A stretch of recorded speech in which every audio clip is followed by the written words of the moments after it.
CM doctor Mohan Yadav Raj Bhavan में कर्मयोगी पर seminar का आयोजन किया गया, जहां वो शामिल हुए। अनुपम राजन जी, केसी गुप्ता जी, इस अवसर पर प्रदेश भर के सभी स्वनाम धन्य मान्य कुलपतिगण, कुलगुरुगण, हमारे सभी प्रकार के डीन, सभी प्रकार के आमंत्रित अतिथिगण, पत्रकार साथियों, जब कर्मयोगी की बात करेंगे तो भगवान कृष्ण की बात निश्चित रूप से आपने शुरुआत की और मैं भी उसी पे जाना चाहूँगा। हम सब उनके एक एक अध्याय, 18 अध्याय है, लेकिन 18 अध्याय में जिस प्रकार से वो बात रखते हैं और जिस प्रकार से वो बात करते हैं, वास्तव में ऐसा लगता है कि ये, और एक अच्छी बात ये भी है, उन्होंने कहा मैं भले ही लोग मेरे को अपने ढंग से देखते हैं, जब वो कहते हैं कि ये जो तुमको दिख रहा है, मैं इसके पहले भी कृष्ण तत्व कहाँ है, जब सूर्य नहीं था, ये ब्रह्मांड नहीं था, मैं उस समय भी था। तो ये जिज्ञासा, जब वो बाल सुलभ हम सबकी भी जिज्ञासा होती है, भगवान कृष्ण तो अभी तो कल की तो बात है, जब वो वसुदेव देवकी जी के आंगन से सुधानंदन बनते हुए दुनिया देख रही थी, तो उनको लगा कि ये कौन सी दुनिया में पहुंचा दी है, कहाँ की बात कर रहे हो, ये सूर्य चंद्र के पहले आप कैसे हो गए। तो उन्होंने कहा नहीं, मैं ऐसे हो गया कि मैं अपनी योग स्थिति से, और मैं क्या, इस पृथ्वी पर जो भी जिसको भी आना है सबका अपना समय रहता है, और सबका समय होने में कर्मवाद से, कर्म सिद्धांत से कोई नहीं बच सकता, उसमें मैं भी हूँ और आप भी हो। इसलिए उसके पहले फिर कहाँ कहाँ है नदी, पहाड़, पर्वत, जहाँ सूर्य का प्रकाश है, प्रकाश की भी चमक में वो दिखाई देते हैं। ये जो बात मानी गई है परमात्मा की दया से, यशस्वी प्रधानमंत्री ने अक्षरशः सिद्ध की है। हमारे यहाँ एक शब्द चलता है, ऋषि और मुनि, इससे सारी बात ध्यान में आ जाएगी। मुनि वो जिनने अपने विशेष मार्ग का संकल्प लेकर के अपनी आध्यात्मिक साधना की तरफ अपना पूरा जीवन एकाकी रूप से, वो बजाय गृहस्थाश्रम में जाने के, वो अपनी उस तरह से आगे बढ़ते हैं। एक ऋषि परंपरा भी हमारे यहाँ, ऋषि गृहस्थ भी होते हैं, लेकिन ऋषि गृहस्थ होने के बाद में भी वो अपना पूरा जीवन समाज के लिए समर्पित कर देते हैं। न्यूनतम आवश्यकताओं के बलबूते पर वो अपनी सारी जिंदगी इस प्रकार से जीते हैं।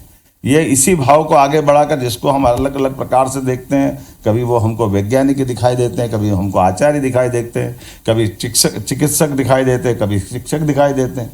जो भी काम कर रहे हैं वो काम का खुद श्रेय नहीं लें। जिसको एक और गीता में बात समझाने का प्रयास किया कि कर्म, अकर्म और विकर्म। तो कर्म, अकर्म, विकर्म में कर्म वो जिसको, कर्म तो जिसने भी जन्म लिया है, सांस लेना भी कर्म है, सोना भी कर्म है, खाना भी कर्म है। अब ये कभी कभी नादान लोग बोलते हैं कर्मण्येवाधिकारस्ते मा फलेषु कदाचन, ये जो कर्म करो और फल की इच्छा मत करो, तो ऐसा कर्म ही क्यों करो। तो जिनको समझ जैसी है वो वैसी है, अब उनके बारे में हम नहीं कह सकते। लेकिन कौन है जो कर्म करने से बचेगा? कर्म तो सबके होंगे, लेकिन कर्म करने में परमात्मा ने हमको किस प्रकार सा, उदाहरण से एक समझाना चाहूँगा कि हमारे अपने परमात्मा, जैसे नदी बह रही हो, नदी बहते बहते और उसमें से लोटा भर के हमने अपने पास रख लिया तो नदी लोटे में आ गई, लेकिन लोटे में नदी आ गई, इसका मतलब परमात्मा की आत्मा हमारे में समाहित हो गई। अब हम अपने कुछ भी काम करें और हम भगवान पर दोष देंगे कि भगवान को लगता है, भगवान को नहीं लगता है, भगवान को लग भी नहीं सकता है। ये उसी प्रकार से है, वो हमारे अपने सारे जो भी कर्म, अकर्म, जो भी अपने हमारे अपनी आचरण के आधार पर की जाने वाली गतिविधि से, जैसे जल से बर्फ तो बनता है, लेकिन बर्फ बनने के बाद जल का पता नहीं चलता, वह जल कहाँ गया। फिर वापस बर्फ पिघलेगा तो जल बनेगा।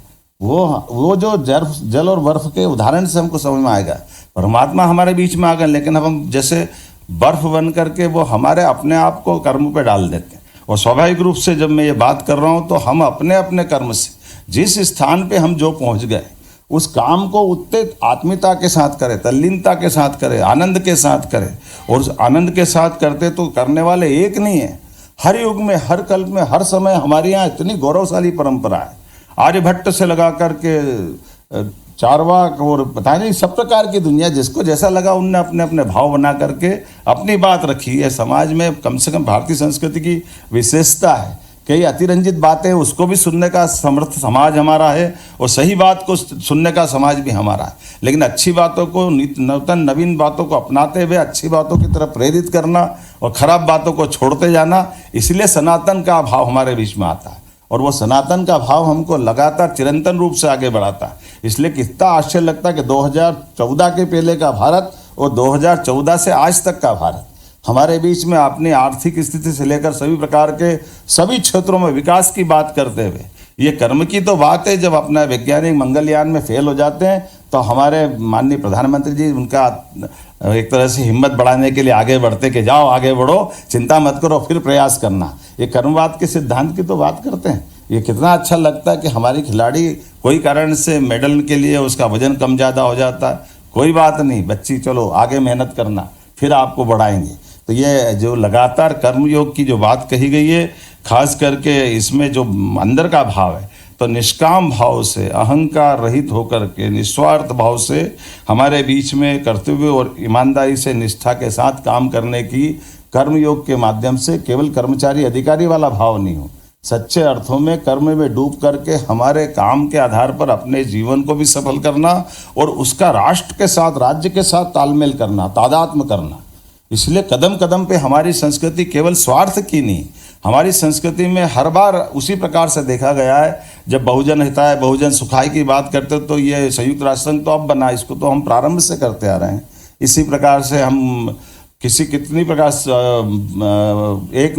अनेक बार विश्व का कल्याण की बात करते रहते हैं, मानवता की बात करते रहते हैं। इसलिए हमारे यहाँ के विश्वविद्यालय भी तक्षशिला, नालंदा, विक्रमजीत शिला या उज्जैन का हम सांदीपनि आश्रम की बात करते हैं, तो दुनिया के अंदर किसी भी देश ने अगर किसी पे आक्रमण नहीं किया तो आक्रमण न करने का कारण भी है कि ये हमारे बीच में भले अश्वमेध का योग घोड़ा तो हर बार दौड़ते दिखाई दिया है विश्व में, लेकिन केवल उनको अपने हाल पे छोड़ करके आपने अपनी प्रजा का ठीक से ध्यान रखना और हमारी उस भाव को बनाते हुए कि हम समूचे लोग अपने अपने स्थान पर समूची मानवता के लिए जीवित हैं। इसलिए प्रकृति के साथ लिया ये सब चीजों के मंत्र आते ही हैं। अब ये अलग बात है कि मैं मंत्र सिखाता हूँ पर वो पंचतंत्र की कहानी भूल जाते हैं। एक कहानी थी ना, क्या थी, शिकारी आता है, दाना फैलाता है, वो कहानी बड़ी अच्छी है। बार बार तोतों को शिकारी पकड़ के ले जाता तो इसके कष्ट से बड़े गुरु जी को, माँ जंगल में रहने वाले ऋषि को खराब लगा, तो उन्होंने कहा ये कहा तुम्हारे प्राण लेते रहते हैं, तो इनको पहले सावधान कर दो। उनको सिखाने लगे, भैया तुम अपने लिए एक ध्यान रखना, ये शिकारी आता, दाना फैलाता है, जाल में फंसाता और पकड़ के ले जाता है, और ये मेरी बात गांड बांध लो। तुमने सब गांड बांध ली, सबको बोलने लगे। फिर शिकारी आए तो वो जाल में फिर फंस गए, और जाल में फंसे फंसे बोलते रहे शिकारी आता है, दाना फैलाता है। मैं ये आपको आंदोलन की कोई बात कर रहा था, आप मेरे सामने तो मत सुनाओ कि मैं नहीं कहा था।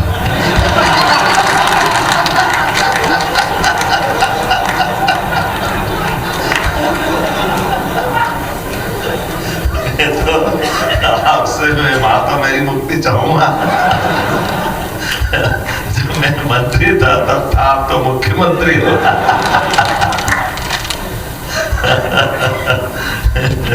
मैं तो आपसे एक अच्छा एक उदाहरण दूंगा, मुझे ध्यान में आता है। एक व्यक्ति को अपने एक परिचित की कठिनाई में उसको बड़ा मदद करने की इच्छा हुई कि इसको मदद करते कि क्या हो गया। तो उन्होंने कहा कि तुमको क्या चाहिए? तो उन्होंने कहा मेरे को थोड़ा धनराशि चाहिए, मेरे को इस समय की तत्कालीन व्यवस्था में 1-8 लाख रुपए दिला दो, मेरे को काम करना चाहिए। तो मैंने कहा मेरे पास तो कम है, मेरे पास नहीं है, लेकिन मेरे एक मित्र है, वो तुम्हारी मदद कर देंगे। तो मित्र के पास भेज देता है कि उनके पास चले जाओ। वो मित्र के उनसे मिले, बोलो भाई क्या कहना है? तो उन्होंने कहा मेरे को थोड़ी तकलीफ है, मेरे को 1 लाख रुपये चाहिए। मैंने कहा यार मेरे थोड़ा कम सुना था, मेरे कान के पास आके बोल जरा क्या बोलना चाहिए। हमने कहा ठीक है, मुझे कुछ कठिनाई है, मेरे को 1 लाख रुपये चाहिए। मैंने कहा मैं तो इस कान से कम सुना था, तो इधर आके बोल। फिर उसने कहा कि चलो ठीक है, फिर बोलने का चांस लिया। उन्होंने कहा कि नहीं मुझे तकलीफ है, मुझे 1 लाख रुपया, यहाँ आके इस दूसरे कान में बोला कि 2 लाख रुपये चाहिए। पहले इसमें तो 1 बोला, फिर 2 बोला, तो उन्होंने क्या कर दो, इधर बोला वही सही था, जो हो जाता है।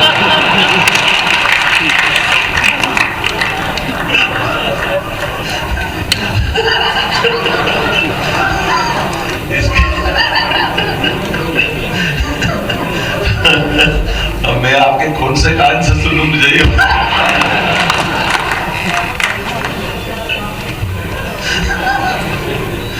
शिक्षा मंत्री वाले कान से सुनू कि मुख्यमंत्री वाले?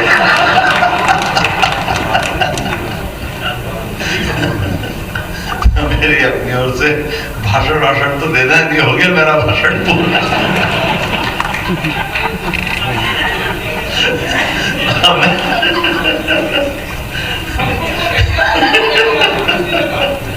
तो मेरी अपनी ओर से आप सबके प्रति शुभकामना, आने वाली गुड़ी पड़वा की वर्ष प्रतिपदा आने वाली है।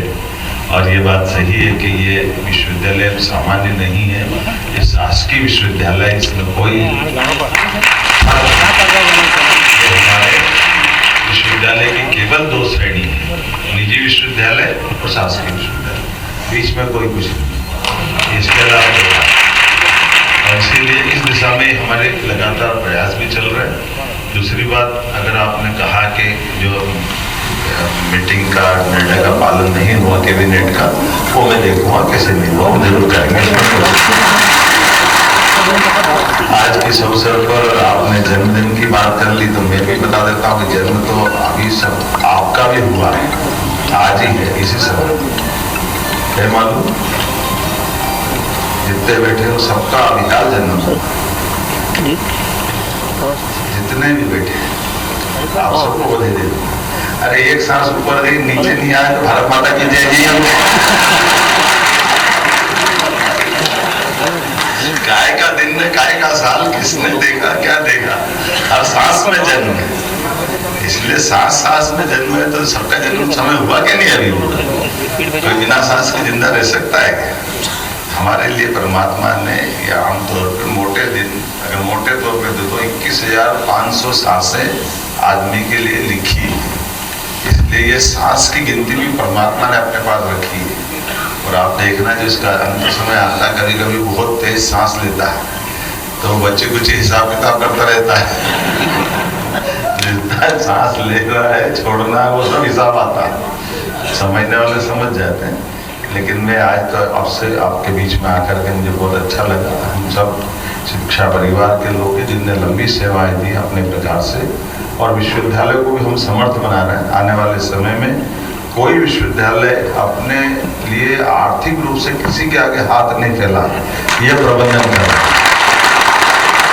सब प्रकार के नए कोर्स खोलते हुए सभी व्यवस्थाओं के लिए परंपरागत तो चलाते चलाते रहे।